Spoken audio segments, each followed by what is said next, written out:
Okay, so the topic which we have started today is going to be polygons.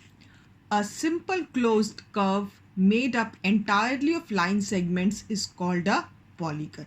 So now a triangle, this is also a polygon. A quadrilateral, okay, this would also be a polygon. So it's just a simple closed curve made up entirely of line segments. Now, this is an example of a polygon. Now, sides, vertices and diagonals. Now, over here you can see in this particular polygon, this is a polygon of 5 sides. 1, 2, 3, 4, 5. It's a polygon of 5 sides. So over here, its vertices are, these are called the vertices. A, B, C, D, E. These are the vertices. Then for the polygons, you'll have the sides. The sides are going to be AB, BC, CD, DE and EA. These are going to be the sides of this particular polygon. Then you will also have the diagonals of a polygon. Now this polygon will have diagonals like this: AC, then AD, then BE, then you can have DB, and then you can have CE also. Okay, so these are the diagonals of a polygon. Now, then you have the convex and concave polygon.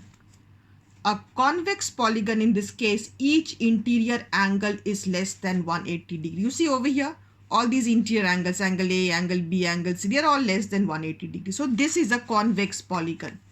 The polygons which you will get will usually be a convex polygon.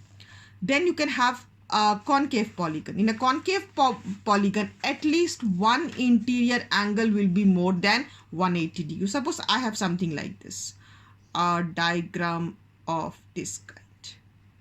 In this case, you look at this interior angle. This is obviously more than 180 degree. So this kind of a polygon will be called a concave polygon. Okay, so usually whatever we'll do, the angles will be less than 180 degrees. So usually the polygons which we will be doing will be convex polygons. Okay, now coming to the classification of polygons, they are depending upon the sides, the polygons will have different names. So here we have the different names of a polygon. Here you can see 3-sided polygon will be called a triangle, 4-sided one a quadrilateral, 5-sided one a pentagon, 6 hexagon, 7 heptagon. Then you have 8 octagon, you can see 8 sides, 9 is a nonagon, 10 is a decagon. Then you have any one n. Okay. Next is regular and irregular polygon. So a regular polygon will mean that all the sides and all the angles are equal. Like in case of a triangle, your equilateral triangle will be the regular polygon. If your polygon is a triangle, the equilateral triangle is a regular polygon. If your polygon is a quadrilateral, your square is going to be a regular polygon, because in case of a square, all the sides are equal and all the angles are equal. So in case of that is the meaning of regular polygon. In case of a regular polygon, all sides are equal and also all angles are equal. Okay, now let us come to the formulas.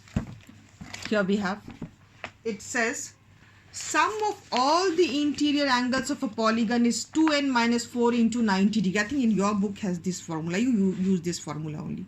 It's the same thing actually. Sum of all the interior angles of a polygon is n minus 2 into 180 degree. N is the number of sides. Okay, polygon can have any number of sides. So suppose if your polygon is a triangle, then your n is going to be 3. 3 minus 2 is 1. 1 into 180 degrees, 180 degree. So you know that sum of all the interior angles of a triangle is 180 degree. Okay, so it will be true for all polygons. Okay, if n is the number of sides, then the sum of all interior angles of that polygon is going to be equal to n minus 2 into 180 degree.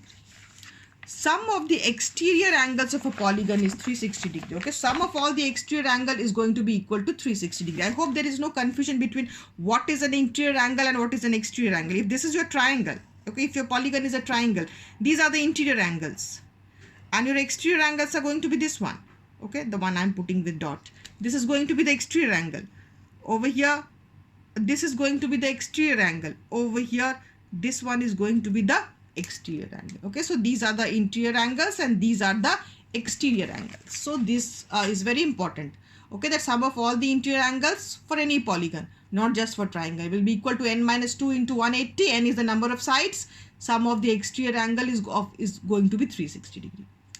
That this does not depend on the number of sides. Now, in a regular polygon, each interior angle will be equal to, okay, I'm using the same formula which your book has, divided by n. So as you know, in case of a regular polygon, all sides and all angles are going to be equal. So if the sum of all angles is this much, then each angle will be equal to total divided by the number of angles. If number of sides are n, the number of angles are also going to be n.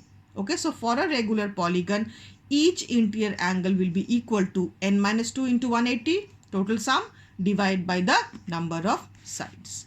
If it's a if you have to find out the exterior angle, very simple, it's going to be equal to 360 divided by n, because sum of all exterior angles is 360 and the number of sides will be equal, number of angles will be equal to the number of sides. So each exterior angle will be equal to 360 by n.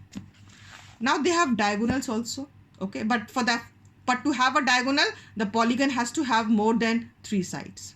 So number of diagonals of a polygon is equal to n into n minus 3 by 2. Triangle does not have a diagonal, isn't it? So to have a diagonal, your polygon has to be more than 3 sides, and the formula is n into n minus 3 by 2.